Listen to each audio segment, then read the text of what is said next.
안녕하십니까. 해원 컨설팅 연구소입니다. 2025년 새해 날이 밝았습니다. 새해 첫날 인문해답은 어김없이 진행을 합니다. 2025년 새해 첫 질문은 어떤 내용일까요? 볼까요? 여자들의 외모, 특히 60대 여자들의 외모를 어찌 추구해야 할까요? 고견을 듣고 싶습니다. 남자들이 보는 중년 여성의 인품 있는 자태, 있는 외모와 옷차림은 어떻게 하면 좋을까요? 라고 되어 있네요.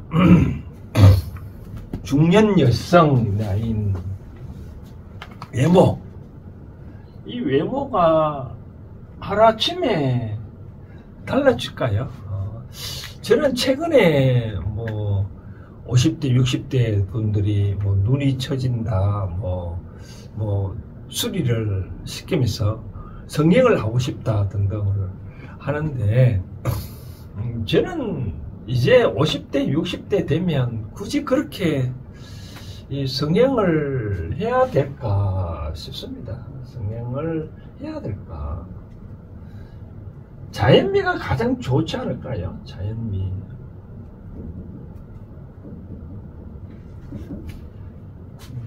어떤 외모가 가장 좋을까요? 자연스러움이죠. 자연스러운 것은 이제까지 내가 하고 있는 일이, 그대로 나의 얼굴에 투영이 됩니다. 거지 같은 일을 하면 얼굴도 거지 같은 상으로 변하고, 왕비 같은 일을 하면 왕비같이 얼굴이 바뀌고, 공주같이 생각을 하면 얼굴도 공주같이 바뀝니다. 마찬가지로 옷차림도 마찬가지로 내가 뭘 하느냐에 따라, 거기에 따라 바뀌기 마련이다 라고 말씀을 드리고 싶습니다. 그래서 제가 하고 싶은 얘기는, 알이 먼저냐 계란이 먼저냐, 닭이 먼저냐 계란이 먼저냐, 그런 말이 있는데, 저는 말씀을 드리고 싶은 것은, 저는 이 문제에 많은 어떤 일이 중요하고 어떤 생각을 하느냐에 따라 나의 외모는 자연적으로 바뀐다라고 말씀을 드리고 싶습니다. 설령 내가 성형 수술을 해서 외모를 바꿨다고 하더라도,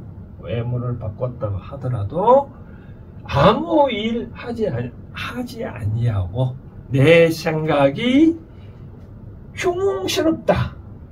흉흉스럽다면 다시 그 얼굴이 돌아갑니다. 그래서 내 얼굴을 잘 가꾸고 잘 가꾸려고 노력하지 말고, 평상시에 내 마음을 어떻게 살 건가, 거기에 신경을 쓰는 게 좋습니다. 저도 이제 60대지만 60대 되는 또래들을 보면 뭔가 모르게 마음이 편안하고 포근하고 세상을 안아줄 수 있는 그런 분들은 얼굴도 다 종갓집 만면들이답게 모든 것을 다 포용할 수 있는 그런 상으로 바뀝니다.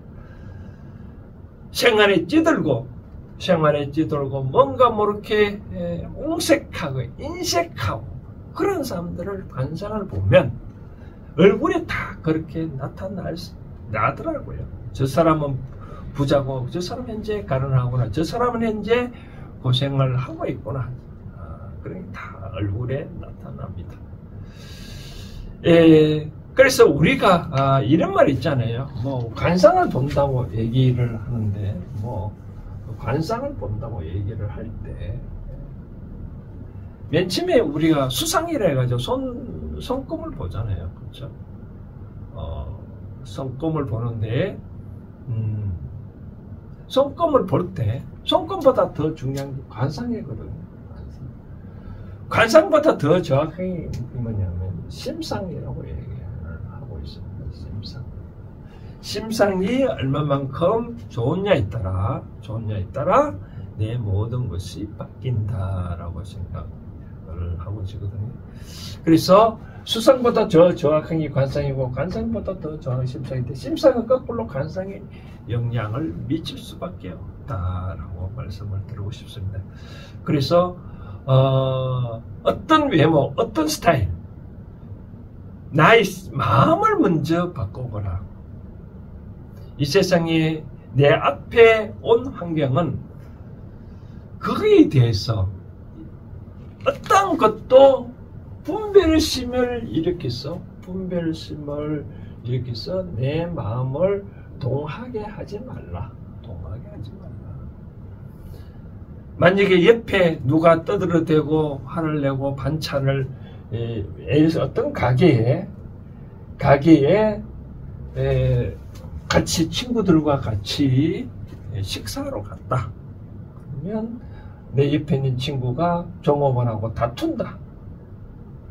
나의 기준에 보면 아무것도 아닌데도 불구하고 다투거든요. 근데 나는 이걸 보고 내가 마음을 내서 나도 뭔가 모르게 속에 저렇게 화를 낸다면 그 순간 내 얼굴에 투영이 돼서 뭔가 모르게 내 얼굴에 주름살이 하나가 더 잡힌다라고 보면 됩니다. 그래서 이와 같은 경우에는 저 사람은 저 사람에 대한 업식 때문에 그와 같은 일이 일어나고 있구나. 나는 저러지 말아야 되겠다라고 하고 어떤 것도 받아들일 수 있는 포용력을 갖추어라. 포용력을 갖추면 내 관상은 바뀌게 마련이다. 모든 것을 끌어담을 수 있는 강물은 비가 조금만 오면 강물이 넘치지만 바닷물은 어떻게 될까요? 아무리 비가 많이 와도 바닷물은 그대잖아요. 그것처럼 제가 당부하고 싶은 건 어떤 것도 분별심을 일으키지 마라. 분별심. 옳고 그름에 대해서 판단을 해가지고 거기에 대해서 내가 내 마음이 동하게 되면 뭔가 모르게 또 다른 열이 있게 되는 거예요. 우리가 인연법에 대해서 이것이 있으면 반드시 이것이 있게 마련이거든요. 내 마음에 분별심이 일어나는 순간에 발했다. 그러면 뭔가 모르게 욕이 일어나게 마련.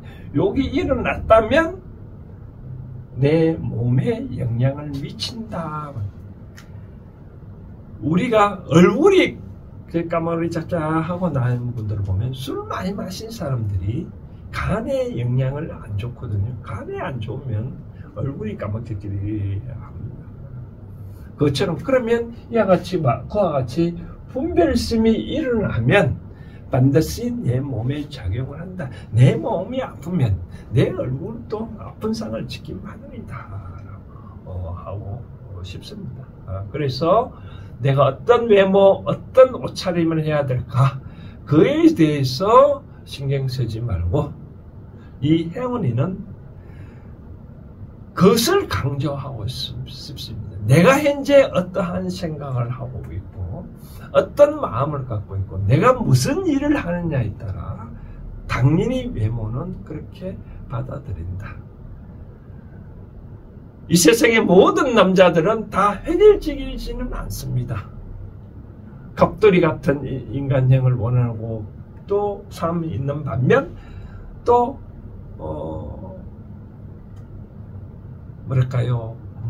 배우 같은 그 얼굴 스타일을 가진 사람도 원할 수도 있겠죠. 거기에 대해서는 그 사람 단 업식 때문에 이런 사람 저런 사람 원하는 거지 모두 다 해결되는 건 아니다. 가장 한국적인 미가 가장 세계적인 거라다시피 그에 대해서 연연하지 말고 내 자신을 잘 갖고 놓으면 항상 거기에 맞는 인연들은 찾아오기 마련이다. 내가 아무리 화려하게 가꿨다고 하더라도 거기에 대한 인품이 없으면 사람은 찾아오지 않거든요. 사람이 찾아오지 않으면 또 얼굴은 과거로 돌아갈 수밖에 없다 라고 말씀을 드리고 있습니다. 자, 정리를 하자면 결론적으로 내 외모를 내 옷차림을 어떻게 갖고 올 것인가 생각하지 말고 내가 어떤 생각, 어떤 일을 할 것인가 그거에 대해서 관심을 가지면 항상 그러한 인자들이 모여든다. 내가 옷이 없으면 누구라도 옷을 갖다 주는 거고 내가 화장을 할 수 없으면 화장할 수 있는 도구들이 생긴다. 그런 인연들이 닥친다 라고 말씀을 드리고 싶습니다. 그래서 가꾸는 미보다 인형인 미보다 자연스러운 미를 더 추구한다고 추구하는 것을 더 남자들이 더 좋아한다 라고 말씀을 드리고 싶습니다. 어떠한 것도 좋고 나쁜 것에 대해서 분별심을 일으키지 마십시오. 분별심을 일으키지 말고 그 분별심을 일으키는 순간 항상 내 마음은 거기에 작용이 돼서 어떤 것도 또 다시 나쁜 영향을 미친다 생각하면 될 것 같습니다.